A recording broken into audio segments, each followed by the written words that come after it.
UP में छांगुर बाबा के बाद आगरा में सामने आए अवैध धर्मांतरण रैकेट सामने आने के बाद खुफिया एजेंसियां और ज़्यादा सचेत हो गई हैं।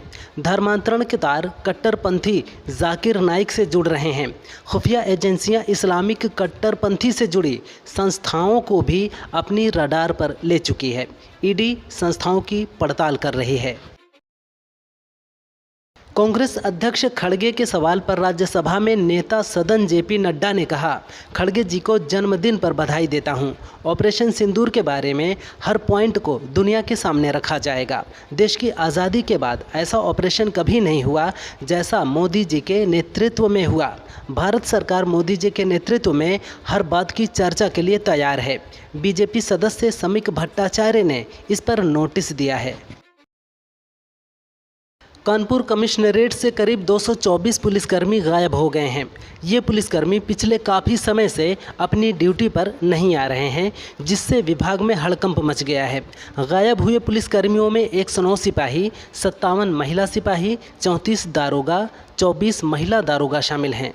इनमें 39 पुलिसकर्मी ऐसे हैं जो कार्रवाई के बाद डिसलोकेट हो गए, 20 ऐसे हैं जो 6 महीने से गैर हाजिर हैं और 61 ऐसे हैं जो छुट्टी से नहीं लौटे।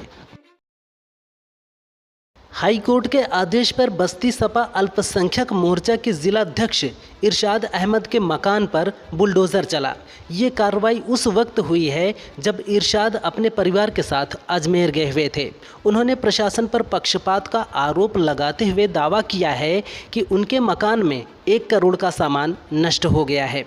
अधिकारियों के मुताबिक मदारपुर गांव में बंजर ज़मीन गाटा संख्या 373-374 पर इरशाद ने अवैध कब्जा कर मकान बनवाया था। सुप्रीम कोर्ट ने ईडी को लेकर बड़ी टिप्पणी की है। सुप्रीम कोर्ट ने एक सुनवाई के दौरान कहा कि ईडी तो सारी सीमाएं लांघ रही है। ईडी के लिए कुछ गाइडलाइंस तय होनी चाहिए।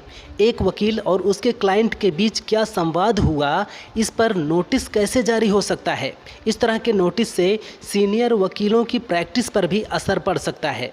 जांच एजेंसी ने वरिष्ठ वकील अरविंद दातार और प्रताप वेणुगोपाल को समन जारी किया था। ईडी ने रॉबर्ट वाड्रा पर हरियाणा के गुरुग्राम स्थित डीएलएफ प्रोजेक्ट की लैंड डील में 58 करोड़ रुपए लेने का आरोप लगाया है।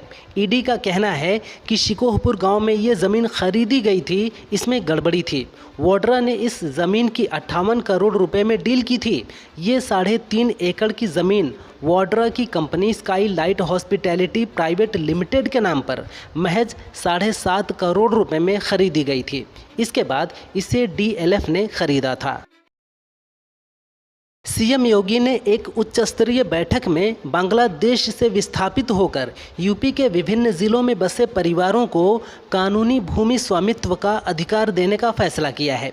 सीएम ने कहा कि दशकों से भारत में शरण लेने वाले हजारों परिवारों के जीवन संघर्ष को सम्मान देने का अवसर है। सीएम ने अधिकारियों को निर्देश दिया कि इन परिवारों के साथ संवेदनशीलता के साथ साथ उचित सम्मान का व्यवहार किया जाना चाहिए। ग्रेटर नोएडा की शारदा यूनिवर्सिटी में बीडीएस छात्रा ज्योति शर्मा के सुसाइड पर सुप्रीम कोर्ट ने संज्ञान लिया है। सुप्रीम कोर्ट ने कहा कि यूपी में शिक्षा व्यवस्था में कुछ गड़बड़ है। यूनिवर्सिटी से पूछा कि क्या मामले की सूचना समय पर पुलिस को दी गई थी। इस मामले की अगली सुनवाई 28 जुलाई को होगी। पुलिस ने बीडीएस बिल्डिंग को सील कर दिया है। प्रोफेसरों से पूछताछ की जा रही है। घटना के बाद 3rd ईयर के एग्ज़ाम कैंसिल कर दिए गए हैं।